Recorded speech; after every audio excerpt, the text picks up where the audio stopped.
Hey, Mike. Hey Sam, how are you? Good, how are you? Good. Thank you for taking the time to meet with me. I'm really interested to take the time to get to know more about you and how you got to the position you're in today. So I know you're currently the Director of Career and Technical Education. So can you tell me a bit about your position and how you got there? I actually started in Mashpee about 17 years ago, Oh, and okay. I came in as a middle school tech ed teacher. Okay. And from that time moving forward, I ended up working very closely with people in the school district and administration, and really worked towards building a team and building a capacity within our school to be able to focus all of our electives with more a career focus. Mm-hmm. And that's how we ended up moving and building career pathways along with the guidance department and the different administrators through the years to align with how much that was going on with the state. Mm-hmm. And so that's kind of how it kind of evolved into now my position as Director of Career and Technical Education.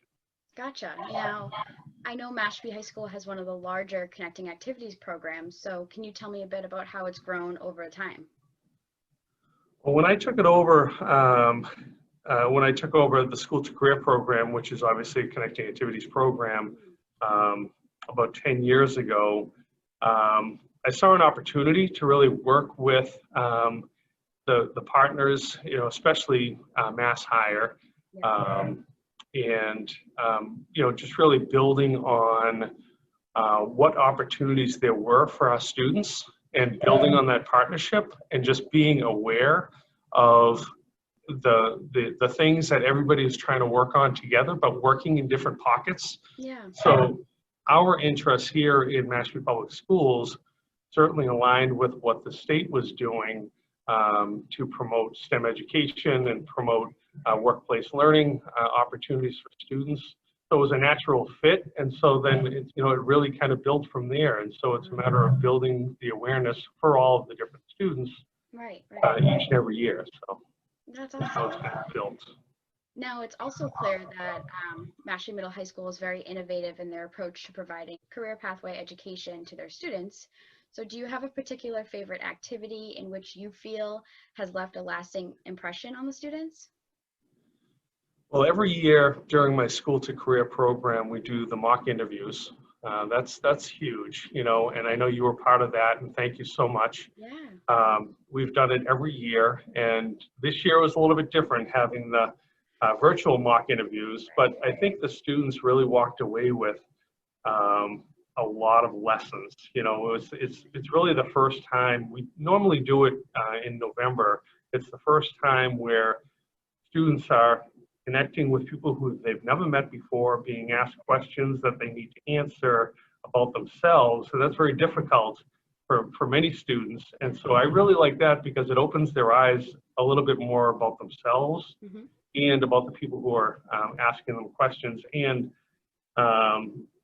as an added bonus, many times these students meet these people who are in the industry professionals, retired people from, retired people from industry, and they tend to open doors for them in the future. So it's really building those relationships and building their network, their individual network, and that's kind of a nice way to start the year off. Definitely. That went very smoothly too, the virtual mock interviews. It was a great opportunity. I'm glad I could be a part of it. It went very smoothly regardless of it being virtual. So. Oh, thank you so much. Yes, Consuela Carroll, who is our most recent addition to our Mashpee team, the outreach coordinator, was instrumental in really supporting and helping me with the program in getting everybody lined up. And because it does take a village when it comes to really organizing different events that are going to have high impact. Yeah, it went great. It went great. So Mike, can you also tell me a bit about your Innovation Pathway grant and the impact it's going to have on your students? The Innovation Pathway grant, again, aligned perfectly well with what we've been doing over the years.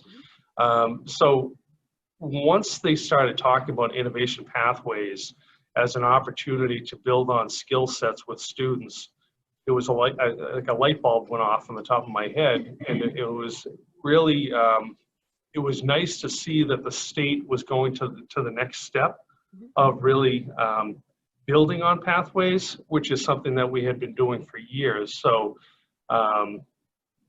it aligns perfectly well with what we're doing here. Our innovation pathway is in advanced manufacturing. We have students who have excelled quite a bit in different manufacturing processes. Many of our 9th grade students take a drafting course, which is a foundational course to understand 3D design on computers. And so to be able to conceptualize, develop, and create different products on the computer, then also using advanced manufacturing processes. And I can see behind you, I know you recently created a healthcare classroom. And as you know, healthcare is a priority sector on Cape Cod. So how do you see this course and the classroom impacting the students of Mashpee Middle High School moving forward? Well, I'm super excited about this program because we, you know, there was an opportunity to get some funding from the state in skills capital funds to be able to support and promote industry sectors that are in high need. I take it so personally because I myself am caring for a loved one who is constantly in need of healthcare providers in you know, to take care of her. Yeah. You know, we saw an opportunity to really, you know, it's funny because, you know, it came from a conversation that the superintendent, the assistant superintendent, myself, and the principal of the school had on the way up to receive one of our skills capital grants for the advanced manufacturing. And we were just talking about the healthcare sector and that how in need it is and where the shortages are, especially on Cape Cod, you know, working with our elderly. And so that conversation kind of stemmed into this whole opportunity to go for some funds that would provide for building this space. And you know, over the past year, this entire space has been renovated with 2 classrooms combined into one. We have a ambulance simulator as well as 4 hospital beds and everything that would go into supporting medical assistants and CNAs, home health aides, and touching the surface with EMTs. So it's exciting for the students, for the future students to be able to engage in the program. Right now, obviously, because of the pandemic, we can't really engage as much as we would like to, but at least we have everything in place and we can start planning for when things break and we could be, you know, full force moving forward. That's awesome. That's so cool. So also, I know you've been instrumental in bringing the Cape Cod Mini Maker Faire to Mashpee Middle High School and highlighting the connectivity with the maker movement. So do you feel there is a tie with STEM education in the maker movement? Absolutely. And that's really, you know, when I first started getting involved with STEM education back, you know, in 2009, 2010, and then later getting involved with the maker movement with the Cape Cod Makers, it was such a natural fit. And then there's so many parallels with regards to innovation and creativity and entrepreneurship. And there's, you know, utilizing resources and applying science and math skills with different tools to be able to be creative and develop things. Right. It was certainly a natural fit, and that's why I got so excited about getting involved with the first Mini Maker Faire, which was over at the community college, and then later being more of a part of the Cape Cod Makers, and then bringing it to Mashpee High School was certainly a natural fit because the students here were doing such creative things, and I wanted them to be able to engage in that opportunity, as well as reach out to other schools and get them to participate in the Mini Maker Faire as well. I've never been able to attend the Mini Maker Faire, but I feel like that's also a great networking experience for the students as well, to, you know, to meet other innovators and see all the different exhibits. I think that's awesome. Absolutely, absolutely, because you never know where those, you know, those opportunities that you know, meeting different people can advance your own interests and careers. Right, right. So I also understand you were a part of the Governor's STEM Council. So how did this position impact what you brought into the classroom? Yeah, I mean, I started with the STEM Council on the first infrastructure subcommittee plan with the Patrick administration, and then later on the STEM Council with the Baker administration. And I'd say what I walked away with that was just more of a heightened awareness as to the resources and the opportunities that were out there, what people were thinking around STEM education, how hands-on learning was very much present in schools, or how much it was going to continue to grow within schools. So, you know, really has what connected me with STEM education and with the Governor's STEM Council, was that, you know, we're opening doors for more students to be able to apply their academics in a hands-on approach to learning. And I've always been a strong believer in project-based learning and giving students an opportunity to do, as opposed to just memorizing and studying. You know, what can you do with what you know? And Right. that's really what has excited me over the past, you know, 17 years since I've been involved here in Mashpee. And that's and it's great building a team around that principle. So Yeah. very fortunate, and right from the top with the superintendent, right on down to the students, it's or I should say from the students on up to the superintendent, it's a very innovative school district that we've been able to build on quite a bit over the years. So I understand you had a few impressive visitors to Mashpee Middle High School in the recent years, such as Secretary Acosta and Lieutenant Governor Polito. So what is one thing you feel that each of them were impressed by as they toured Mashpee Middle High School and spoke with the teachers and the students? Well, I think I can't speak for them, but I do believe that what they were able to see was a lot of collaboration and student engagement. You know, one thing that we pride ourselves in is being able to provide these opportunities for students and to build on these programs as much as possible, and really building a culture within the school that is very much collaborative. The students and the teachers with project-based learning and really kind of pushing it to whatever level is possible. Students are constantly bringing ideas to us about bringing in new programs, starting new clubs and activities and so forth.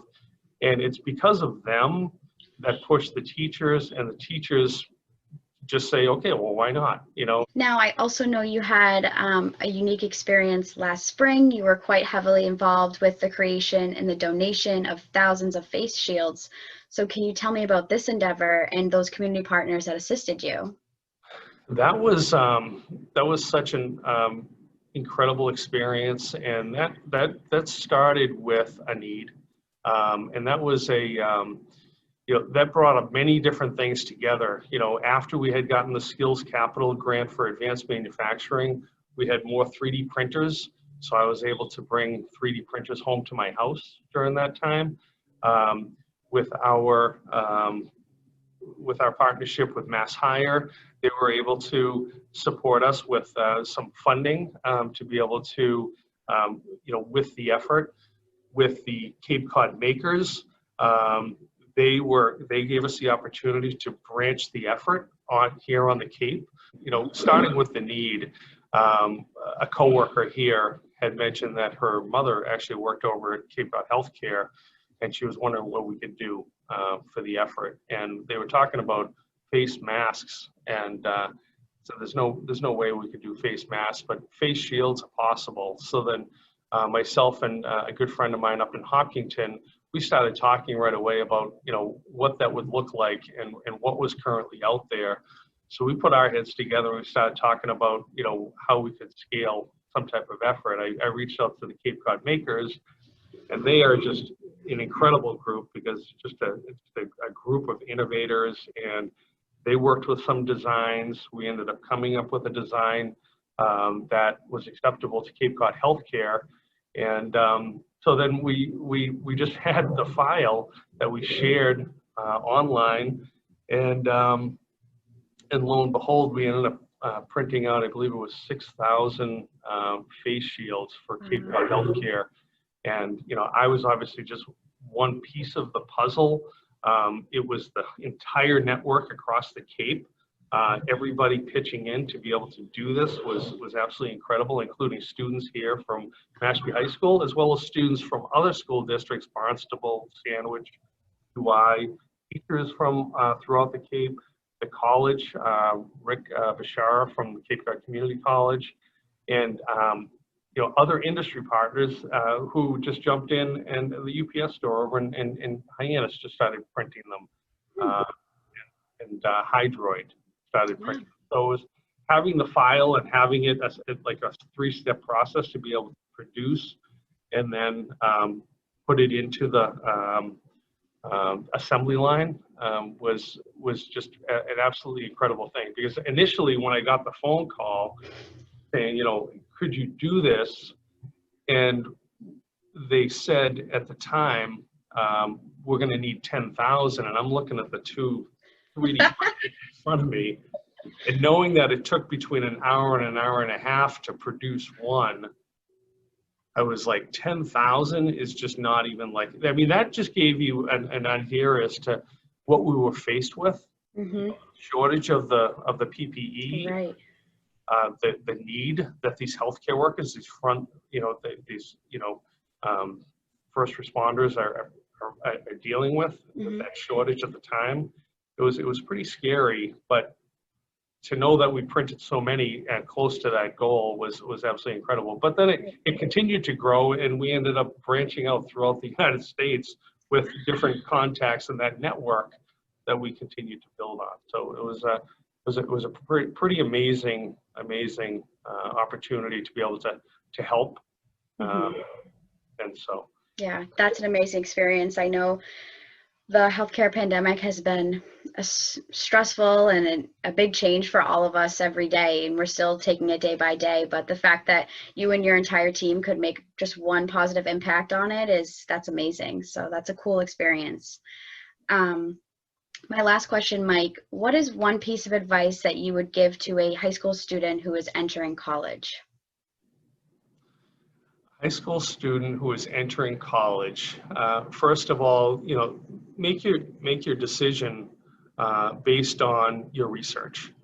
Look into, you know, when you're going into college, think about what it is that you want to get out of it, and make your choice, because there's a lot of money at stake. So try to, you know, look into yourself as far as what you enjoy, what type of classes you'd want to take to kind of get a taste of different fields, to be able to, you know, build on that. And maybe you don't know exactly what you want to major on at first. Just look at the different electives that you have offered to you, especially, you know, your freshman year, and look inside yourself and figure out, you know, what do I have an interest in that I may want to learn a little bit more about, because I'm really not sure exactly where I'm headed, but I know that I have an interest in this thing. So, you know, explore a little bit, and don't worry about making a commitment too soon. Yeah, that's great advice. So thank you, Mike. That wraps up our interview. Thank you for taking the time to meet with me. I know the advice, the guidance, the insight that you've given is going to be a great resource to all the students, so I appreciate it. Thank you, Sam. I appreciate you, and thank you again for all the work that you're doing, and Mass Hire. And, you know, I can't tell you how much I appreciate your partnership and your support through these really tough times.